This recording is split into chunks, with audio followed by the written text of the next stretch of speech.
ನಮಸ್ಕಾರ ಸ್ನೇಹಿತರೆ, ನಮ್ಮದು ಶ್ರೀ ಸಪ್ತಗಿರಿ ಮನೆ ಮದ್ದು ಚಾನಲ್ ಇದೆ. ಅದರ ಮುಖಾಂತರ ಅನೇಕ ರೀತಿಯ ಔಷಧಿಗಳನ್ನು ಕೊಡ್ತಾಯಿದ್ದೀವಿ ಸ್ನೇಹಿತರೆ. ಪ್ರಕೃತಿ ನಮ್ಮದವ್ರು ಯಾರು ಕಟ್ಟಿಲ್ಲ. ಪ್ರಕೃತಿಯಲ್ಲಿ ಎಲ್ಲ ಸಿಗುತ್ತೆ. ಪ್ರಕೃತಿಯನ್ನು ಬಿಟ್ಟು ನಾವು ರೆಡಿಮೇಡ್ಗೆ ಹೋಗಿ ನಮ್ಮ ಆಯಸ್ಸು, ನಮ್ಮ ಆರೋಗ್ಯ ಎಲ್ಲ ಕಳ್ಕೊಳ್ತಾ ಇದೆ ಸ್ನೇಹಿತರೆ. ನಮ್ಮಲ್ಲಿ ಆಹಾರ ವಿಹಾರಗಳಿಂದ ಈ ಕಾನ್ಸ್ಟಿಪೇಷನ್ ಅಂತಾರೆ, ಮಲಬದ್ಧತೆ ಅಂತಾರೆ, ಇದಕ್ಕೆ ಏನೇನೋ ಔಷಧಿಗಳು ಕೊಡ್ತಾರೆ. ಅದೇ ಸೇವನೆ ಮಾಡಿ ಕೊನೆಗೆ ಏನೂ ಆಗಲ್ಲ. ಅದಕ್ಕೆ ರಾಮಬಾಣ ಅಂದರೆ ಇದು ಬೆಂಡೆ, ಕಾಡು ಬೆಂಡೆ. ಈ ಒಂದು ಸೊಪ್ಪನ್ನು ಪ್ರತಿನಿತ್ಯ ಒಂದಷ್ಟು, ಅಂದರೆ ಇದರ ನೀರಂಶ ಸಿಕ್ಕಲ್ಲ. ಎಷ್ಟು ಆಗ ಇದು ಮಾಡಿದ್ರು ನೀರಿನಂಶಕ್ಕೆ ನೀರು ಹಾಕ್ಕೋಬೇಕು. ಸ್ವಲ್ಪ ಜ್ಯೂಸ್ ಮಾಡ್ಕೊಳ್ಳಿ ಅಥವಾ ಪಲ್ಯ ಮಾಡ್ಕೊಳ್ಳಿ.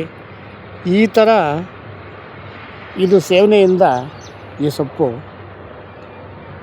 ಏನಾಗುತ್ತೆ, ಎಂತಹ ಮಲಬದ್ಧತೆ ಇರಲಿ, ಎಂಥ ಕಾನ್ಸ್ಟಿಪೇಷನ್ ಇರಲಿ, ಅದನ್ನು ತೆಗೆಯೋ ಶಕ್ತಿ ಈ ಒಂದು ಸೊಪ್ಪಿಗಿದೆ ಸ್ನೇಹಿತರೆ. ಇದು ನಾನಾ ರೀತಿ ಒಂದು 50-60 ಎಪಿಸೋಡನ್ನು ಮಾಡ್ಬೋದು ಇವಾಗ. ಅಷ್ಟು ಔಷಧಿಯುಕ್ತ ಗಿಡ ಇದು. ಆದರೆ ಇವತ್ತಿನ ಎಪಿಸೋಡಲ್ಲಿ ಇದು ಮಾತ್ರ ಸ್ವಲ್ಪ ಕವರ್ ಮಾಡ್ತಾಯಿದ್ದೀವಿ.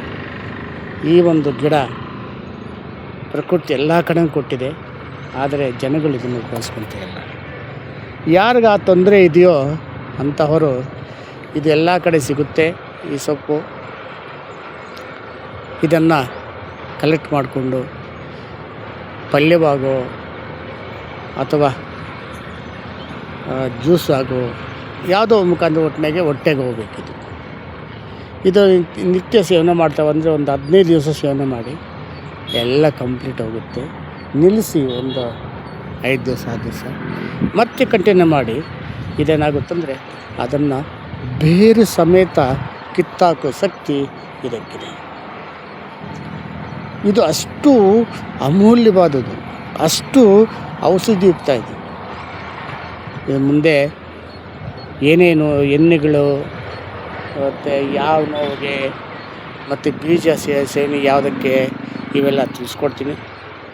ಇದನ್ನು ನೋಡಿ ಲೈಕ್ ಮಾಡಿ, ಶೇರ್ ಮಾಡಿ, ಸಬ್ಸ್ಕ್ರೈಬ್ ಮಾಡಿ. ಎಲ್ರಿಗೂ ಮುಟ್ಲಿ. ನಮಸ್ಕಾರ ಸ್ನೇಹಿತರೆ.